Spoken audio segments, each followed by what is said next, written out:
The Renaissance was more than just a period in history.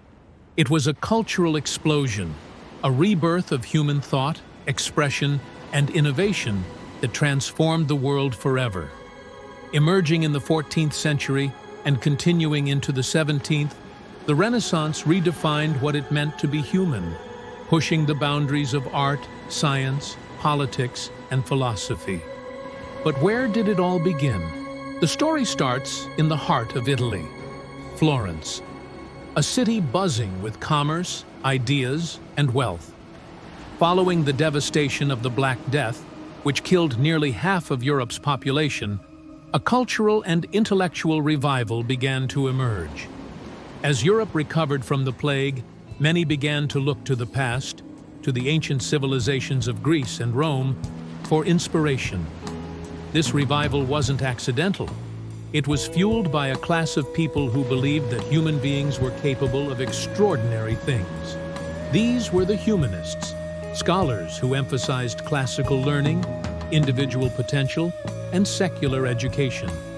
They rejected the rigid, church-dominated worldview of the Middle Ages and instead believed that through reason, study, and creativity, humans could reshape their world.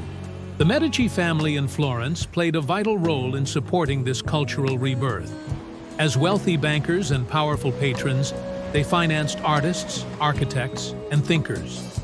Without the Medici, names like Leonardo da Vinci and Michelangelo might never have become known. Art flourished like never before. Artists began to use new techniques like perspective, light, and anatomical accuracy to portray the human body and the natural world in stunning detail. The difference is striking. Medieval art was symbolic and flat, while Renaissance art was dynamic and realistic. Leonardo da Vinci epitomized the spirit of the Renaissance. A master painter, inventor, and scientist, his notebooks were filled with sketches of flying machines, anatomical studies, and engineering marvels. His famous painting, The Last Supper, captured not just a religious scene, but human emotion and narrative in a way no one had done before. Then there was Michelangelo, sculptor of David, painter of the Sistine Chapel ceiling, and architect of St. Peter's Basilica. His works were a fusion of classical inspiration and divine grandeur. He saw the human form as the ultimate expression of beauty and strength. But the Renaissance wasn't only about Italy or art. Its ideas spread throughout Europe, reshaping entire societies. In the North, the Renaissance merged with Christian thought, creating what we now call the Northern Renaissance. In Germany, the invention of the printing press by Johannes Gutenberg changed the world. For the first time, books could be mass-produced.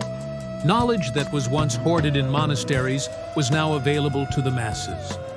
The Bible was translated into vernacular languages. Literacy rose. Ideas spread like wildfire.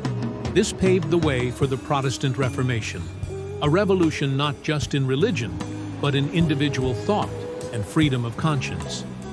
Martin Luther's 95 Theses, nailed to a church door in 1517, was a direct challenge to the Catholic Church, enabled by the power of the printing press. Science, too, began to shift. The old geocentric model of the universe, with Earth at the center, was challenged by the heliocentric theory of Nicolaus Copernicus. Later, Galileo Galilei, using a telescope of his own design, would prove that the Earth orbited the Sun. These were revolutionary ideas, dangerous even, but they opened the door to the scientific revolution. Renaissance thinkers like Machiavelli began to write about politics in a secular, realistic way. His book, The Prince, argued that rulers should focus on power and pragmatism rather than virtue. It was a stark departure from medieval ideals of kingship and divine right. In literature, writers like Dante, Petrarch, and Boccaccio paved the way for human-centered storytelling. Later, in England, William Shakespeare captured the complexity of the human condition like no one before him. His plays combined classical themes with deep psychological insight, making them timeless. Exploration was also a product of Renaissance curiosity and ambition. As European nations competed for wealth and territory, explorers like Christopher Columbus, Vasco da Gama, and Ferdinand Magellan set sail, leading to the discovery of new continents and global trade networks. But the Renaissance was not without contradictions. While it celebrated human potential, it also saw colonialism, conquest, and exploitation. The wealth that funded Renaissance art often came from trade routes built on slavery and violence. The era's grandeur was, at times, built on the suffering of others. Despite this, the legacy of the Renaissance remains overwhelmingly powerful.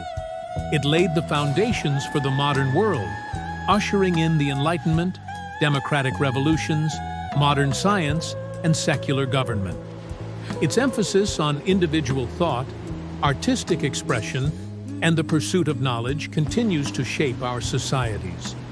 Whether through Da Vinci's inventions, Michelangelo's sculptures, or Galileo's discoveries, the Renaissance reminds us of what humans are capable of when curiosity is unchained.